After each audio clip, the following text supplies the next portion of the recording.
This is the last video I'm gonna make about the Call Her Daddy Bible. So there's this girl who recorded the entire Bible like it is an episode of Call Her Daddy, but it's the Bible. And God goes, who told you were naked? Did you eat from the tree I told you not to? And Adam does the first ever blame shift and throws Eve under the bus. That woman you gave me, she gave me that fruit. And Eve's like, whoa, hold up, the serpent tricked me. But God's standing on business. Some people will hear that and they'll say, well, this is just another way to engage people with scripture. And even Jesus spoke in parables to make things easier for them to understand. And to that I say, kind of, but not really. Of course, I want to make the gospel digestible for people. And of course, I want to help people understand scripture. But there's a huge difference between presenting scripture in a way that is accessible and understandable versus presenting it in a way that dumbs it down or waters it down. So Jesus spoke in parables as a way of illuminating truth and revealing kingdom concepts for the crowds listening using familiar imagery. But if you read the parables, you'll notice that they aren't necessarily easy to understand. They require a lot of thoughtfulness.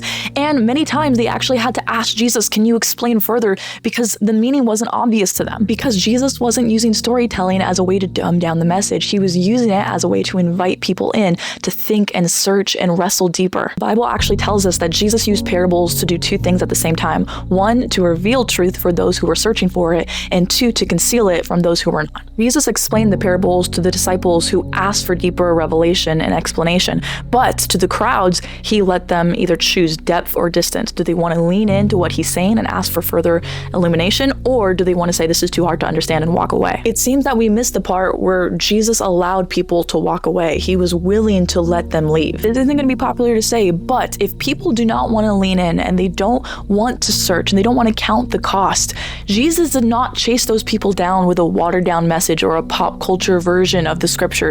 So why do we? I believe that we should provide people with resources and explanation that are hungry to know what scripture says, but I do not believe that we should change scripture for the people who can't be bothered to study it unless it's as entertaining as a pop culture podcast. Because that doesn't seem like a way to invite people into study. It seems like a way to keep the crowds entertained.